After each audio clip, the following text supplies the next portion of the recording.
Hi, I'm Dr. Rob Thorup, president with My Practice, My Business, and you are with us on the My Practice, My Business Roundtable discussion. And we'll get started right now.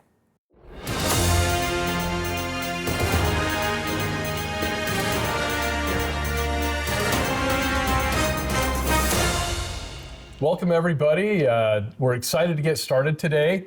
Our topic is marketing trends in dentistry, or what I like to call the Disney approach to the dental patient.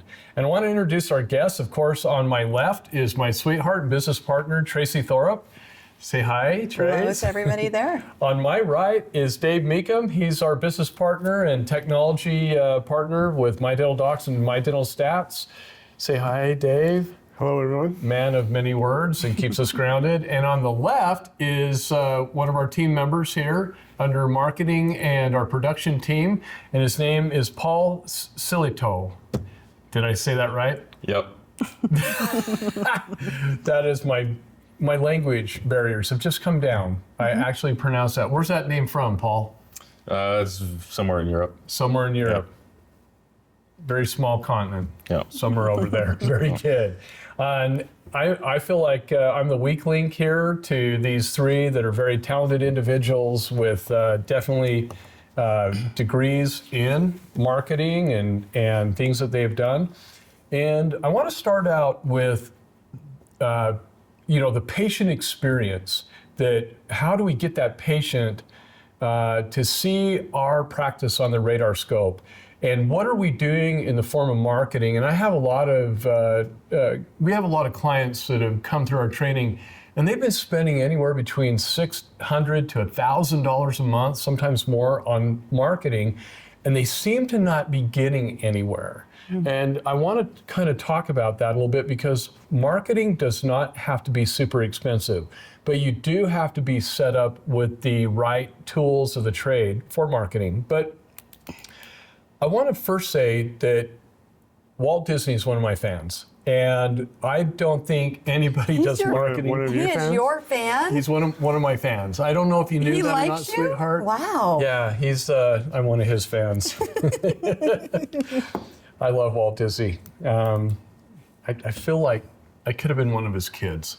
Definitely helped him develop Disney World.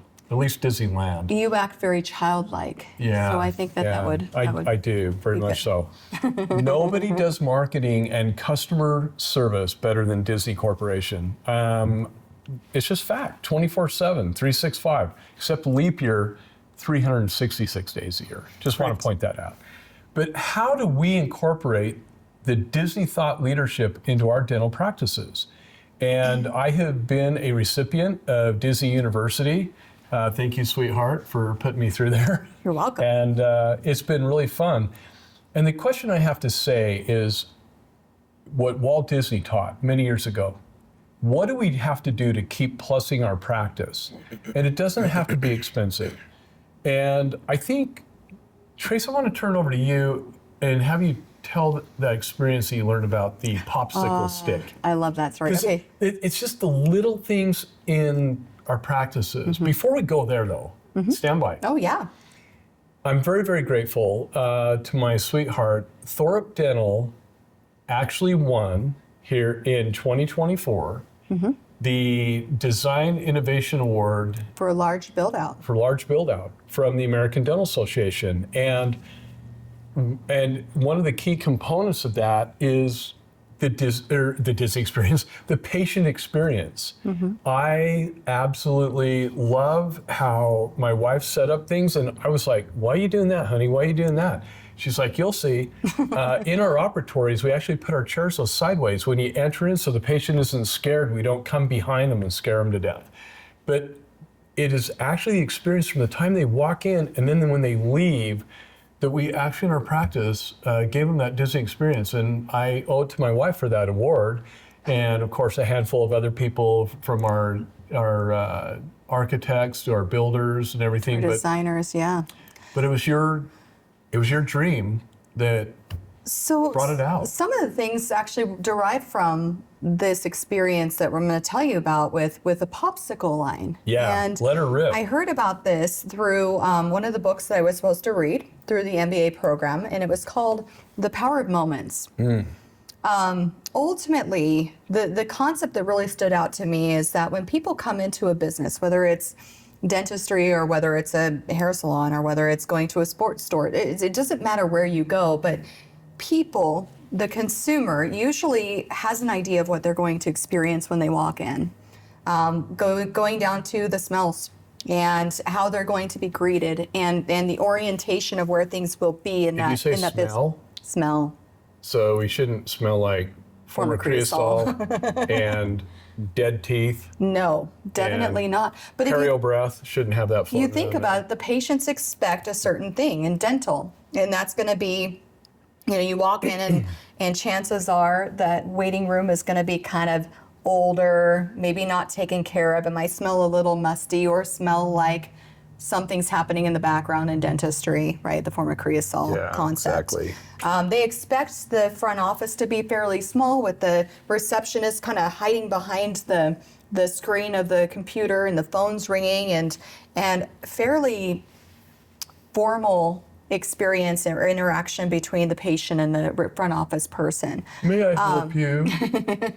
And so what can we do the book focuses on getting that consumer, which our patients are, to stop and say, this is different. And it makes them really stop in their tracks and say, this is not what I expected. And the businesses that actually do that are the ones that are successful if they can make sure that the patients stop for a good thing. We have some dental offices that will put cookies in their operatory, in their, Okay, full their operatories, in their disclosure. waiting areas.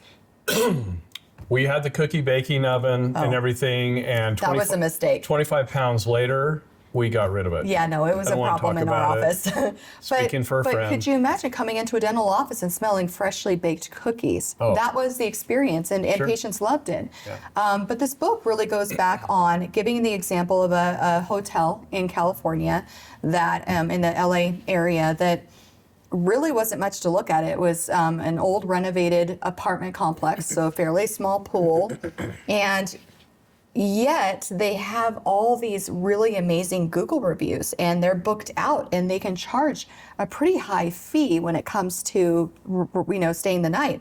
And ultimately, if you go to this hotel and look at the reviews, majority of them will talk about what's called the popsicle line. And so as a way to create a personal, kind of unique experience, they have a red phone by the pool and anybody can swim up to this phone and pick it up and immediately somebody on the other line will say, popsicle line, what can I get for you? Now, obviously that's a little shocking. So you'll go, I want a grape popsicle. I don't know. Somebody will come out with a grape popsicle on a beautiful silver tray and hand deliver it to the person in the pool.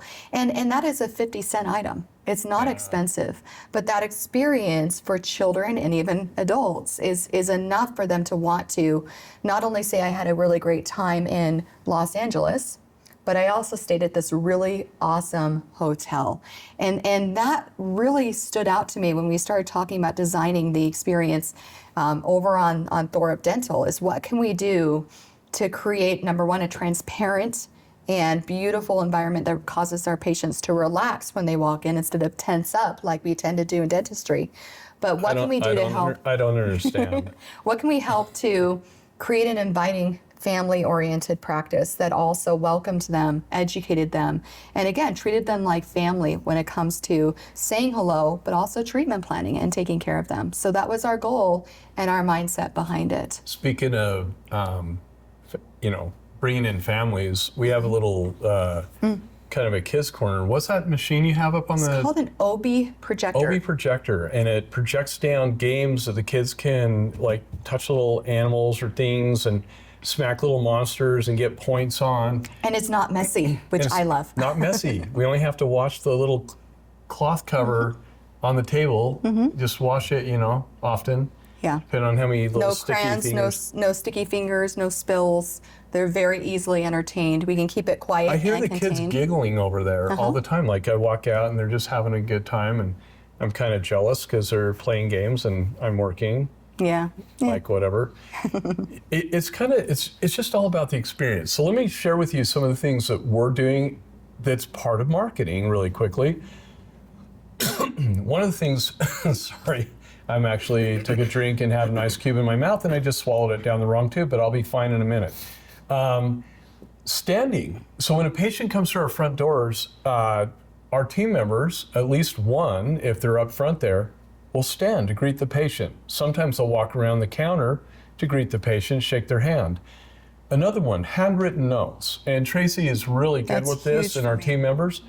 We have a lot of our patients, we just have little thank you cards. And we don't do it with every patient, but if they've had a really good experience or we've had a great experience with them doing fillings and crowns, and I know that sounds crazy, like having a great experience, with fillings, crowns, root canals, maybe an extraction. Makes a difference, yeah. Good experience is what we always- strive for in those things. But just saying, thank you so much for letting us take care of your oral health. We appreciate it. Dr. Rob, just a quick note, or it can be from a team member, the assistant, or the hygienist that day. Handwritten notes are really cool. One of the things that we do when anybody gets a needle stick in our practice, they get a text or a phone call. Hey, how you doing? How's bite coming together perfectly? Is the numbness gone? We hope you have a great weekend or have a great day, whatever it might be. Those are powerful. Our perio patients who are in a perio program, they get phone calls from the hygienist. Hey, are you brushing and flossing? Do I need to come over and, torment you to make sure you're brushing and flossing? These are the things that go above and beyond. And then asking for referrals. This is a big deal. So like Dave or Paul, they come into our practice, right? Dave, thanks so much for coming into our practice today. We really appreciate you choosing us to take care of your oral health care. If you have any family or friends that are as fun and exciting as you are and down to earth that are looking for a dentist, hey, we'd love to take care of them. If they're not, kind and fun like you are, the dental office down the street, they're taking those patients. And see how these guys smiled right there? Because they've never actually heard me say that to them, especially, in a setting like this. It just drops the barriers and you'll be surprised. And then you'll have to check with your own state laws, because I know there's a couple of states that don't allow you to do this, but most do. Hey, we'd love to give you a gift card and then you use on the gift card, has to be a nominal fee. For us, it's $50. And it's like to Tsunami, Marketplace, the different places to go out to eat. It's to a movie theater center. It's to also, in our state, they can use those funds. I can give them a credit on their account. They can use them for non-covered services. Okay? Really cool. And I love giving those out. Yeah, and check with your state laws. Some laws prohibit you from putting it in writing, so that's one thing to look at. There's discussions on what's called the Sunshine Law, and again, the goal of or the intent of that law is a little bit different. And so yes, you can thank your patients for referring other people to you, usually with these other states using a nominal gift. And so nominal is important. Also, indirectly, by giving gift cards from other companies, other businesses, especially small businesses. And close by you. Now we've opened up another marketing area where we can expose that business to our brand. Channel. Yeah. And they can start coming to us as patients as well. So it's worked out really well. I'm going to share this. We had one of our trainings, some people came from out of state, and one of the team members, their luggage got lost. Mm-hmm. And we learned this, what I'm going to share with you, we learned this from Disney University. Mm-hmm. And I'm going to tell you what we did, and then I'm going to tell you where it came from. So she had no clothes, so I sent her with one of our team members. So wait, let's go back real quick. Okay. She lost her luggage. Lost her luggage, as She I said. had clothes on, Okay, she had clothes on. but she had no additional clothes. She had no additional clothes. Well, lost her clothes. Yeah, she had no clothes. I don't understand why girls say it Well, so we are in differently. Hawaii, so, okay, yeah. just gotta So make it's one sure of we our clarify. trainings, yeah, out in Hawaii. So And I sent her with one of our team members and just gave her the credit card. I said, hey, go get this young lady some clothes for a couple days. Sure enough, 2 days later, her luggage showed up. Okay, won't say what airline it was. But anyway, 2 days later, her luggage shows up. So I'm so glad that we went out, and she literally got, I said, at least get her 2 days worth of clothes. Yep, pajamas and all the basics that she needed. You know, swimsuit. Yeah. You know, shorts and t-shirts. I mean, it wasn't, you know, it was just, she wrote us the nicest thank you. And that's the kind of stuff that we love doing for people, and just, and all of our team members. In my practice, my business at Thorup Dental, we're all cross-trained with both companies. And this is the kind of stuff that we love doing. Where did we get that from? So a story is told about these young parents with 3 children, one baby in tow, one a little bit older, and one toddler, and they stopped, and I'm going to paraphrase this, they stopped and got ice cream, and the 4-year-old was just kind of hobbling along and tripped, boom, did a face plant right on the ice cream cone, right on Main Street. So cast members, alias employees, cast members saw this happen to their guests, alias would be our patients, okay? Saw the face plant, the child's crying, and parents are like, oh my goodness, what a mess, you know, to clean up. 2 cast members immediately came and got that child. The one cast member took mom and the child, and another cast member, the baby got handed off to dad. Baby, maybe a 1 or 2 year old, I don't know, somebody carrying in the arms, but big enough to go on rides. So it must have been like a 2-year-old possibly. So they took the older kid, the younger kid, his middle-aged kid, I think, got toasted with ice cream. The cast member took the mom and that child. They happened to be staying on property, so it worked out really well for this situation. But the other cast member took dad, the other 2 kids, took them right on the rides and walked them right on to Peter Pan and walked them on to all the other rides. But what's really cool is the other cast member took mom and the child with ice cream all over them, took them to the Emporium, the clothing store, got them all cleaned up first, had napkins, and then another cast member came and cleaned up. Obviously, they clean up so fast at Disney whenever something like that happens. And they took and got that child new clothes, and then reunited them with the rest of the family, and that all was done within under 60 minutes. Now, the cast member took the clothes that got wiped out, put them in a bag, said, where are you staying? On property. Oh, perfect. What room number? What's your name? Got all the information. When they came back is when the magic happened. Yeah.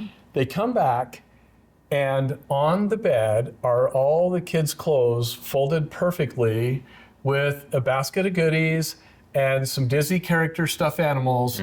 But what was really cute is they open up the autograph book, and there are pictures of Mickey and Minnie Mouse and other cast members washing the clothes, drying the clothes, pictures of them folding the clothes.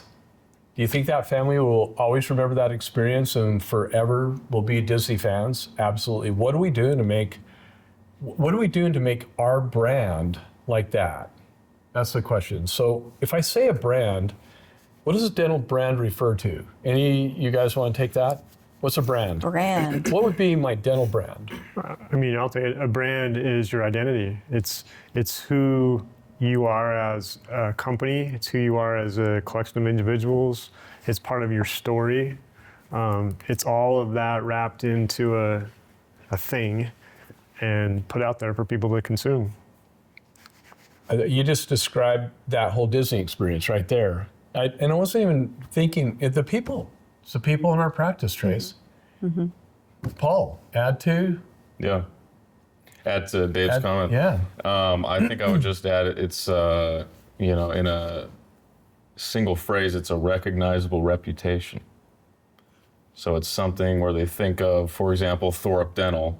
They might think of the premium experience. They might think of the projector that you're talking about for the kids. They might think of choice in how they pay for treatment. Whatever it is that makes your practice individual and worth attending. basically. What do you do to build that brand? How do you build that Yeah. brand? Well, just as we were talking, I was thinking about how some dental practices are very clearly targeted to children. Some are very clearly targeted to family. They'll be called family dental, for example, or some are, portray themselves as more adult, maybe more premium. All these things. And I think that how you say what you're going to say is equally important to what you're saying. So when you're looking at, a children's dentistry specifically, it's all about the decor and the characters and the cartoon characters on the walls, and the colors, and the chairs are the size appropriate for kids, etc. Right? These are all things that you guys were mentioning earlier about what does your patient see when they walk in. These kinds of things. On the kind of marketing, like the media side of things, which me and my team are more directly involved with, there are things to do like, for example, office walkthroughs or high-end office photography. These things that can show up on the website, a video going through your whole team or walking through your office, things that can show the style that you're going for, the kind of atmosphere that you want to create. Especially with media and with your website, it's things that can reach the patient before they even visit the practice at all. I want to talk about the video walkthrough in a minute, but when we look at purchasing something, we always go to a website. We look, right? I happen to have the master of websites on my right, and that's what his primary business has done for years and years. Dave, I want you to, Dave's such a mild-mannered person. I'm going to see if I can get him a little, little caffeinated, with the Diet Coke in our cups here. But what have you experienced with building websites, spider bots, SEO, having recognizable information on there? What have you seen with practices that have gone to other types of website designs and then have come back and asked you to reestablish the website that you guys have built for them? And what do those price points look like? And I want to bounce on price points on the video walkthrough here in a minute. But So real quick, I'm going to say, what have you seen that doesn't work? And what works? And what works? Yeah, I mean, there's a lot to unpack there, but overall, I think the key is to keep it simple. And what doesn't work sometimes is when people spend a lot to have a very complex website. Maybe they don't understand how everything works. They're completely bound to someone else driving the boat, so to speak. They don't have any control over how things, might go into their story. So we found over the years, I mean, we've kept, managed is probably a better word, hundreds of websites for dental practices. And the number one thing that people want to know is, what does the team look like? Dentistry is such a personal thing. You're very close to someone. They want to know, what does this person look like? We're in your comfort zone? Yeah, exactly. Is that what you're saying? For hours? Yeah. And, do they look friendly? Are they happy? Whatever. Are they happy? The second, I want to make sure they're having a good day before you go in. The second thing is, what does the practice look like? So to Paul's point, professional high-end photography is just invaluable. Yeah. People want to know, what is it clean? Is it modern? Meaning not necessarily the style, but is it up to date, right? One of the things I learned at Disney University, that every 5 years is just a dress rehearsal. If you haven't updated your practice in 5 years, you are already losing. If you haven't, whether that's furniture, wall decor, like painting your practice, technology, you just hit it right on the head there with that. I was reminded of that of what we learned there? During the training, we talk about the website and having team members show up and having pictures with small bios on each person. And some of the larger groups that unfortunately experience a little bit more turnover, that's the number one thing that they tend to push back on is they say, oh, but there's, we have people coming in constantly and people leaving and going back to school and it's just so much work. And I can't keep emphasizing to them how important it is because we've shown an example in the training of two different people, same job position. In this case, it was a hygienist. And it showed the pictures, which were both beautiful. They're both beautiful people. But their bios were distinct between the two of them. And each person in that room picked a different hygienist because they had something in common that they could connect with that person. And so the person who's more inclined to be an outdoorsy person and talk about hiking and camping is going to attract and connect with the people who have similar interests versus the person who says, I'm more of a bookworm and I like to read and I like to stay in. That person is going to attract those patients. And so finding that common ground so I'm gonna go is back. going to be huge Dave, with those bios. When you do websites, how difficult does it really have to be to just, when team member, we have turnover, is submitting a picture, would you guys recommend that pictures are taken? I mean, I don't think they have to be taken on the same wall. I think that looks boring. I like action shots a little bit or something that's a little more personal. Yeah, right? I mean, and you can change those out quick. There's no reason to have an outdated photo or an outdated bio. I mean, those are such quick changes, and for us, all someone needs to do is just email us the photo and the bio, and it's usually a day or two kind of a turnaround. But I mean, the search engine loves that too. I've heard, right? I mean, doesn't the spider bots love to see pictures flipped in and out or there, or is that hearsay? You tell me. More keywords. It might be a little murky there. I don't know. But keeping the fact that you're up to date is the biggest thing, right? Because if you have someone that leaves, say, on unfavorable terms, you don't want their photo on your website, right? And so to get that taken down and get someone else put up, that's an important part of just being a responsible business owner. A responsible business owner? Yeah. You're running a business. What a concept. It's a business? I thought it was a dental practice. What do you think, Paul, in regards to, I'm thinking about the photos that Rob had mentioned, and how do you feel about, I know one of the concerns from another office was, what if the backgrounds aren't consistent? But here's the thing is I'm thinking, Paul, you guys come in and shoot a video, a walkthrough video, a video of the outside of the place. I've seen you do these. Might be here, might be other offices, and then you do a walkthrough with no people, but pictures of the people, like, right now we got a team picture. Yeah. Right in front of our logo. That's the only one we have, right? But we have on our website, we bios have too. Bios and headshots on all of them. They're headshots. We just don't have a lot of team turnover. I keep firing them and they keep coming back. They come back. Anyway, but I'm just thinking, how do you overcome that? Because I want some good, obviously we got good pics and videography from you guys, but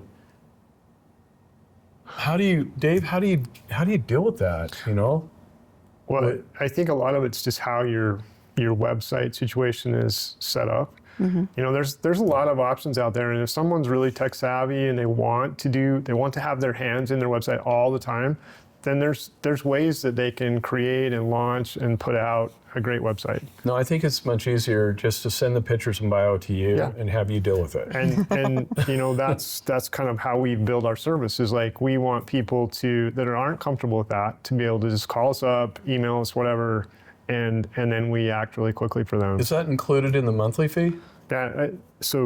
Treeline Dental Websites is the entity that takes care of that, and we charge a monthly fee of $50, and that people can make changes to their website all the time. It's not an additional fee unless it gets out of control.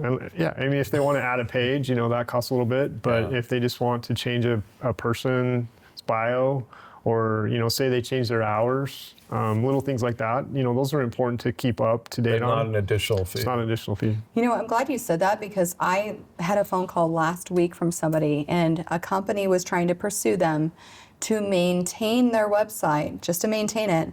They were charging over $600 a month. What? And there's probably some SEO, search engine optimization. Oh, there we go. I feel really bad for practice managers a lot of times, because they have no insight into this particular slice of the web industry, right?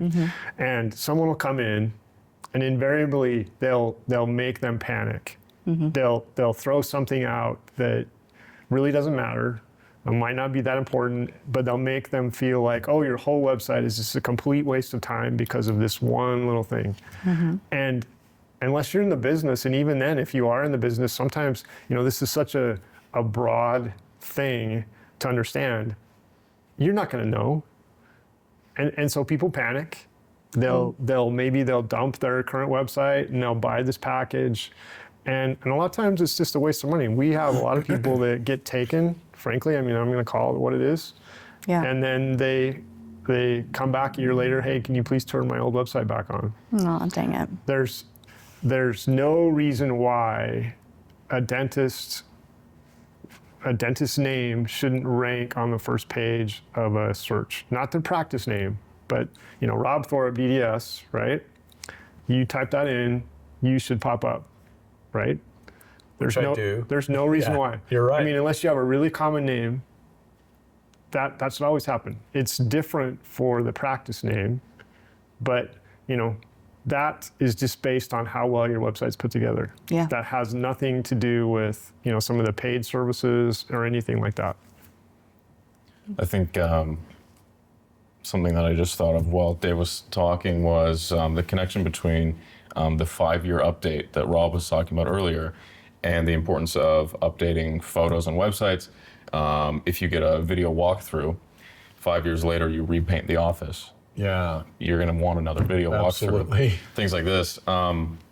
It's also interesting to think about the different kind of attack vectors for different practices. So we have the website. We have potentially social media for the dentist or for the practice. We also have options like newsletters for existing patients, which can help with referrals and things like that. And if the practice is invested in new photos and new videos, maybe testimonial videos, things that we shoot often, they can be sending those out to existing patients, asking for referrals, new patients, all these kinds of things that combine all these approaches that we're talking about to marketing. Yeah, that's a good point, Paul. It's not just one area of marketing that has to be hit. It's just multiple areas, and you don't have to go super deep in those areas. It's just if you're on those areas. Our company, we have Paul and Soren that come out and shoot video, shoot some stills, and the price just depends on how elaborate you want it to be versus how basic you want it to be, so the prices fluctuate. We typically just do that for our clients. They're pretty busy. But we also do it for other people that are here in Utah. Sometimes we fly them out to other practices, but we like to, if you want that kind of service, we do that here at My Practice, My Business. Real quick, I'm sorry to interrupt, but you hit on something, and I've been thinking about this as well, is social media has been really odd just with me looking. And my big thing is I'm still Facebook and Instagram. I'm that person. And I've watched as these dental offices will post something on social media. Usually it's trendy, and so they try to copy it in order to become viral. And from what I've understood with just talking with them, their goal is to attract people into the business through social media, which is very difficult to do. And it's hard for me because I look at it more of this is a touch point to help with SEO. And it encourages, ultimately, through Google searches specifically, to help redirect everybody to the website, Google reviews and so on, in order to ultimately book that appointment. So it's kind of a means to get them to our website. What do you say to those practices that are focusing on creating content with the sole purpose of attracting people from social media to them specifically, without even thinking about website and other elements that ultimately need to be focused on as well? Yeah, I think my initial thought on that would be to consider what kind of a brand message you want to be sending. What is your practice focused on? If your practice is focused on, Like a lot of them are implants, let's just say Right, dental implants, right. yeah. and you want to, do you want to make a trendy video that has the potential to get a lot of views regardless of who's viewing it? Or would you rather create a video or a post or a graphic or something of that nature that's specific to your practice and to your clients? I guess if a practice is set on approaching social media in this like viral kind of way, or this attempt to be viral, I guess I couldn't tell them not to. But I would imagine, and I think that we've seen this, when you treat your social media the way that you treat a newsletter or an email list, it's more effective. You're treating them like people who are either already patients or people who could reasonably seek treatment, or people who are interested in the information specific to your practice. Well, and I'm not above reach and engagement and reshares and comments and so on. I think about even some of those offices that tend to be a little bit edgy with what they post. And I think, well, okay, if they know what their target market is and what their persona is of the person they want to attract, I think that would definitely put a lot of say into what they would post. And so that's where, I stop sometimes and say, okay, that was kind of humorous, but who are you attracting from this video? And is that necessarily the people or the person that you want to attract to your practice? And I think that's a good point that you brought up. So we've been doing a lot of research on this for our own practice, because we literally moved from one section of Salt Lake County, Cottonwood Heights area, out to South Jordan. And as I'm sitting here thinking about this, they'll drive past our building. Thorup Dental is right on the building. And the people that have been coming are new patients. I've said, so how did you find us? How did you select us? And it's like, well, like Google, first of all, it's always Google. So Google reviews are major important. A lot of people realize that they're filtered. So if they see, 150, 250 5.0s, they know those are filtered. The younger generation especially knows that.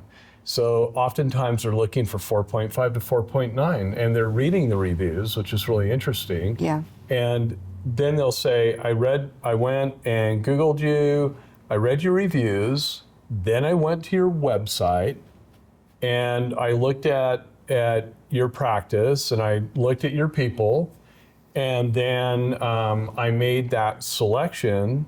I called the office. Had a good experience Had a great with the phone experience call. on the phone.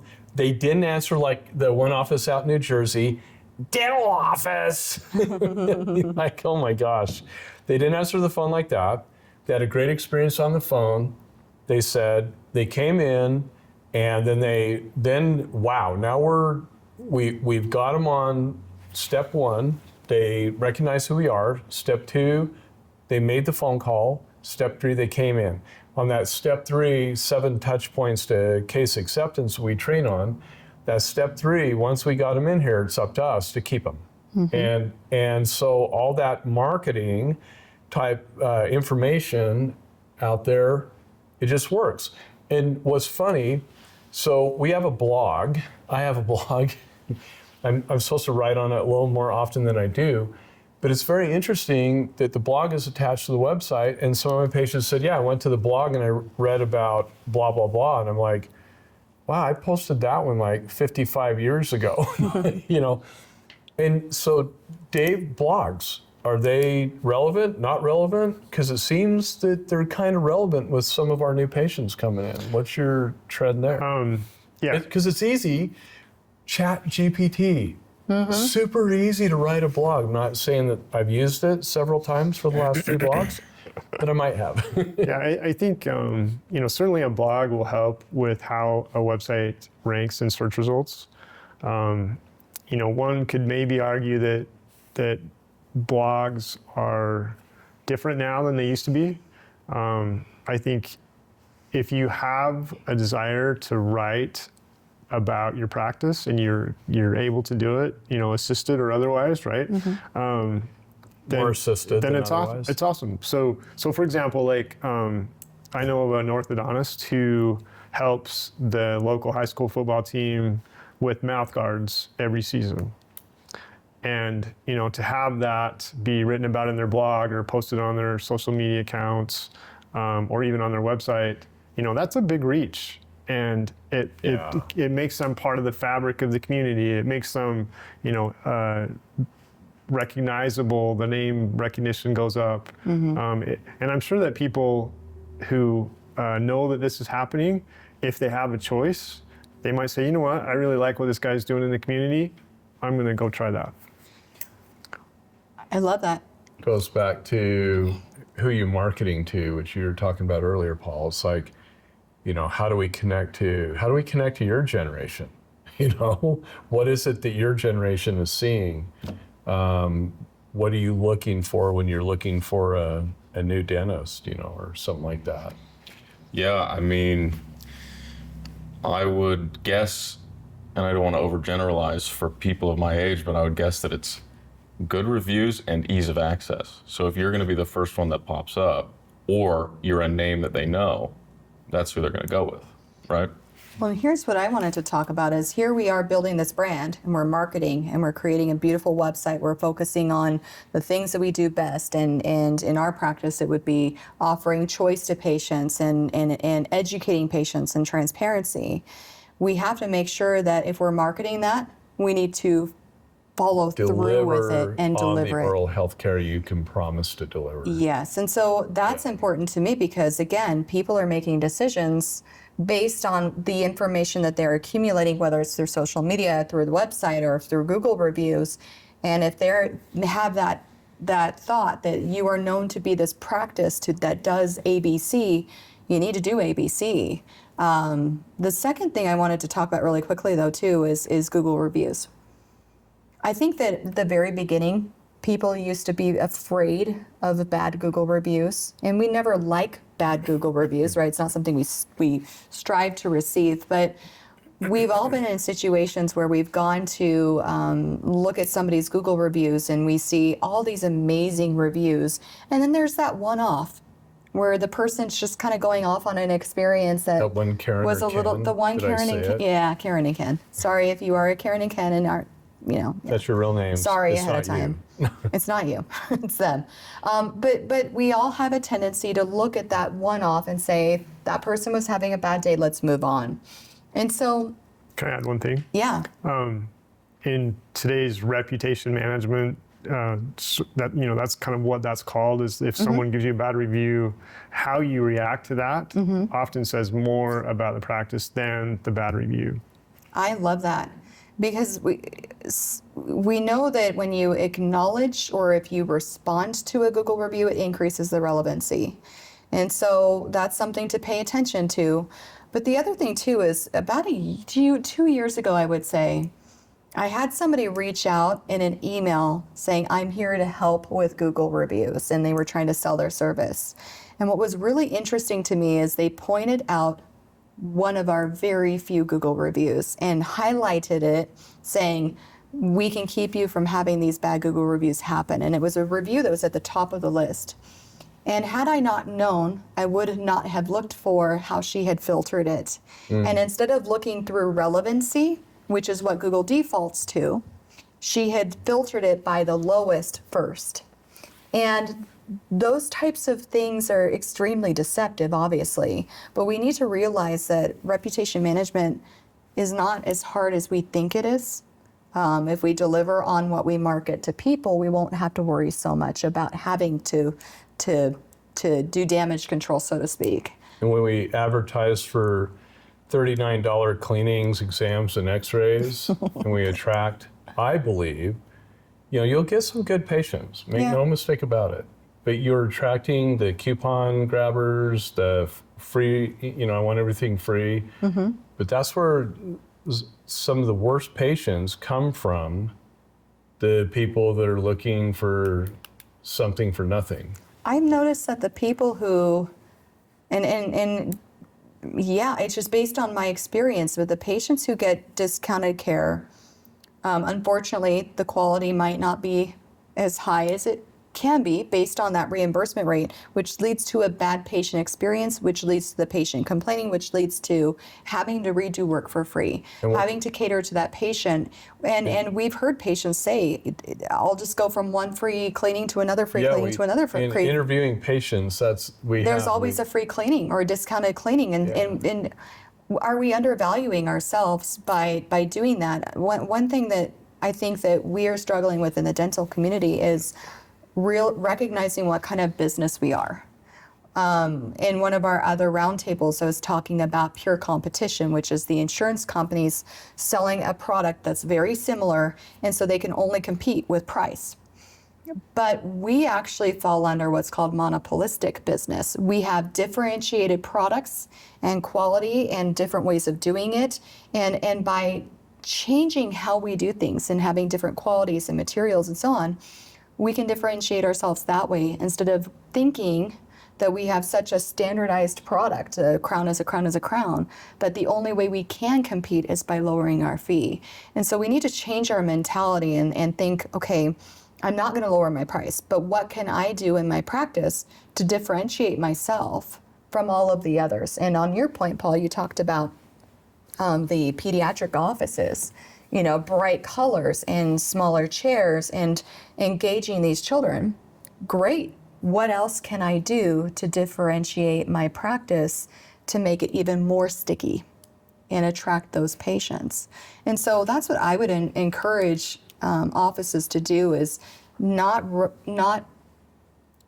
race to the bottom when it comes to pricing. Value what you do and find ways to draw people in that value what you do. So we're talking about Google reviews, websites, video, photos, things that tend to be external marketing. Yeah. The one thing that I think is the focus, I just want to talk about internal marketing and then we'll wrap this up, but how the customer is handled, how that patient is treated from the time they get on the phone till they walk through the door, till they leave with a clean bill of health or a treatment plan. What does that customer service look like? How do we teach our team members to have the ultimate in customer service? So I'm going to share with you something that we did, and I think it will really help in maintaining the kind of patients we want to maintain in our practices, attracting the kind of patients. Our goal isn't to do business with everybody who wants what we have. Our goal is to do business with people who believe in what we believe in.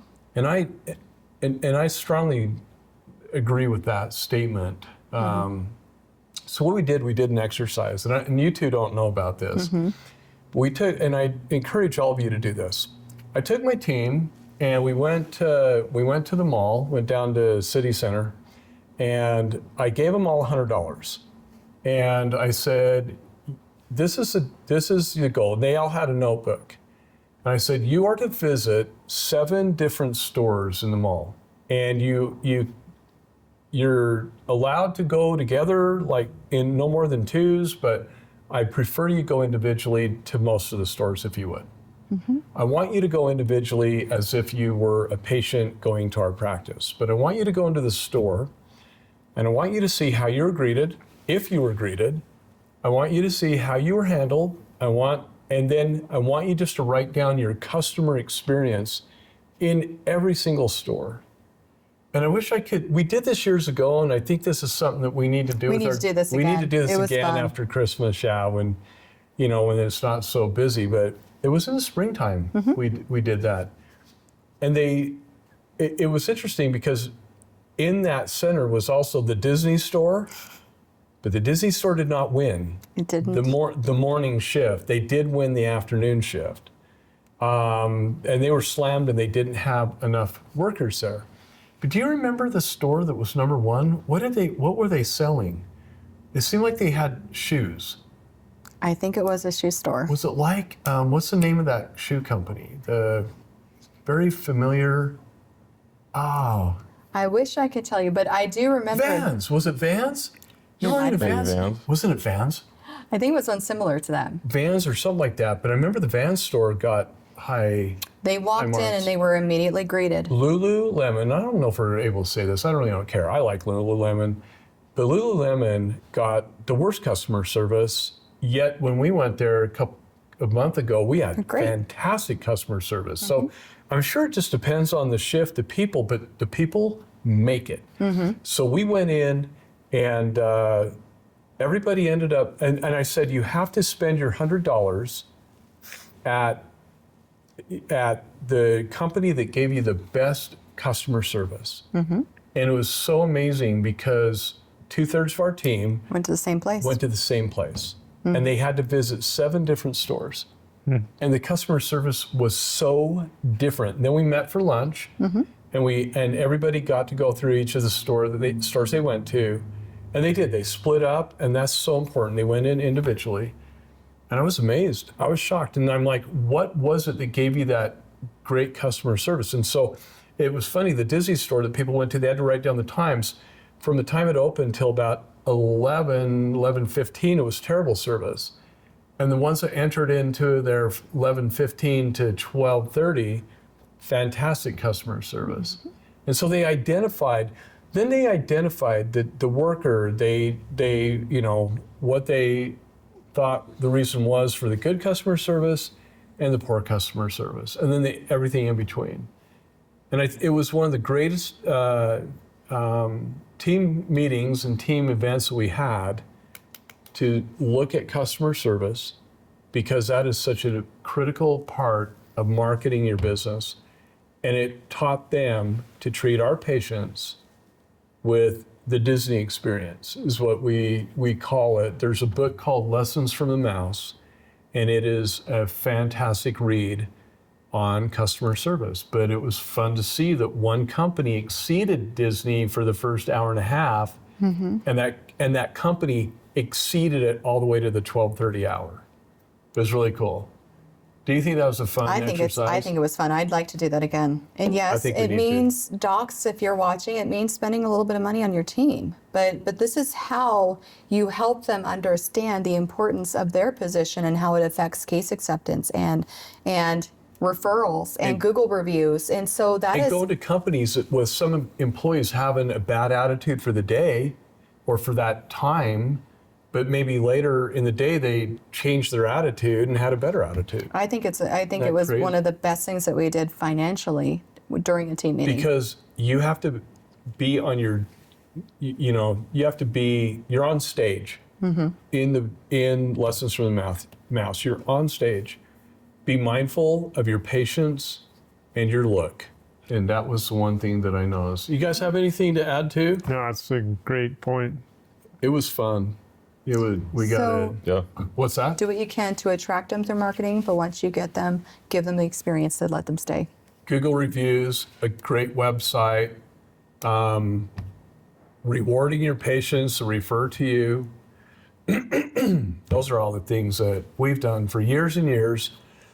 Excuse me. We've done those for years and years, and we've been able to attract wonderful patients into our practice. So I want to thank everybody for being here, helping out with Thank you. with this roundtable segment. And until next time, we hope all of you have a wonderful day in the field of dentistry.